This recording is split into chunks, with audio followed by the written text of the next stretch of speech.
কানাডাকে যুক্তরাষ্ট্রের অধিগ্রহণ সংক্রান্ত ডোনাল্ড ট্রাম্পের মন্তব্যের কড়া সমালোচনা করেছেন কানাডিয়ান বিদায়ী প্রধানমন্ত্রী জাস্টিন ট্রুডো।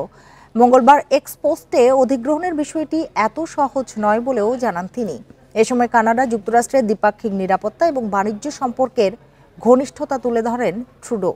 এদিকে ট্রাম্পের হুমকিতে কানাডা কখনো পিছু হটবে না বলে জানিয়েছেন দেশটির পররাষ্ট্রমন্ত্রী মেলানি জোলি।